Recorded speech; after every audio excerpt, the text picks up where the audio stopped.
वह रात असामान्य थी। बारिश नहीं हो रही थी, पर हवा में गंध थी, बारूद, विश्वासघात और इतिहास बदल देने वाली आखिरी सांस की। श्रीरंगपट्टनम के किले की दीवारों के भीतर एक आदमी तलवार पकड़े खड़ा था। उसे पता था कि अगर आज वह झुका तो आने वाली सदियां भी झुक जाएंगी। और उस आदमी का नाम था टीपू सुल्तान। दक्षिण भारत, 18वीं सदी। एक ऐसा समय जब भारत सिर्फ जमीन नहीं था, बल्कि एक शतरंज की बिसात था, जहां हर चाल के पीछे छल था और हर दोस्त दुश्मन बन सकता था। इसी दौर में मैसूर नाम का एक राज्य था, छोटा पर आत्मा से भरा हुआ।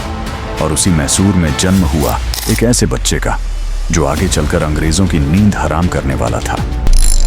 टीपू सुल्तान का जन्म 1750 में हुआ। उनके पिता थे हैदर अली, एक साधारण सिपाही जिसने अपनी काबिलियत से मैसूर की गद्दी तक का सफर तय किया। टीपू बचपन से ही अलग थे। खिलौनों से ज्यादा उन्हें हथियारों में दिलचस्पी थी। कहानियों से ज्यादा उन्हें रणनीति सुनना पसंद था और किताबों से ज्यादा उन्हें युद्ध का नक्शा समझना।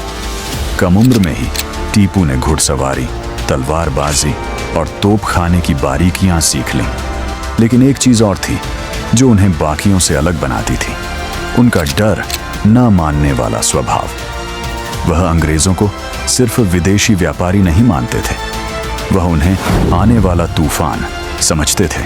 जब टीपू युवा हुए तब भारत में ईस्ट इंडिया कंपनी की जड़ें तेजी से फैल रही थीं।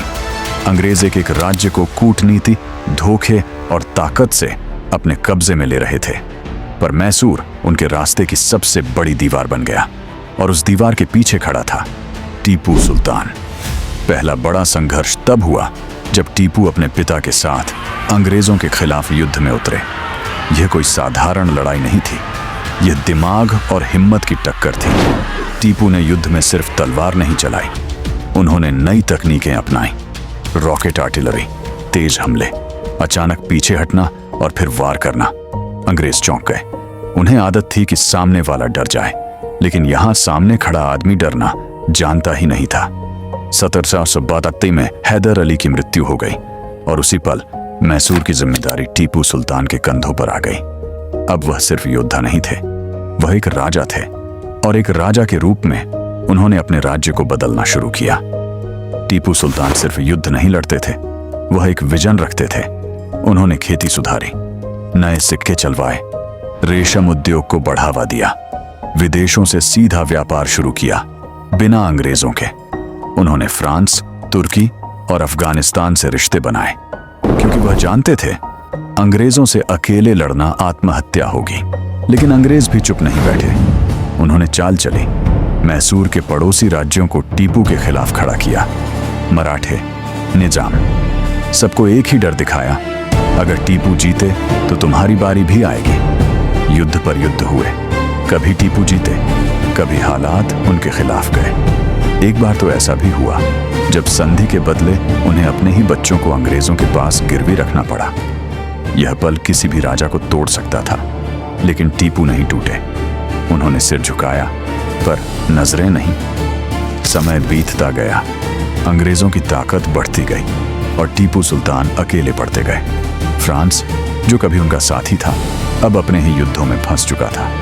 मैसूर के भीतर भी कुछ लोग थे जो सत्ता के लालच में अंग्रेजों से मिल चुके थे। और फिर आया वह मोड़, 1799, श्रीरंगपट्टनम की घेराबंदी। चारों तरफ से अंग्रेजी सेना, तोपों की गड़गड़ाहट, किले की दीवारें हिल रही थीं। टीपू सुल्तान के सलाहकारों ने कहा, पीछे हट जाइए, जान बचाइए। लेकिन टीपू ने जवाब दिया, शेर की तरह एक दिन की जिंदगी गीदड़ की 100 साल की जिंदगी से बेहतर होती है। आखिरी दिन, आखिरी लड़ाई।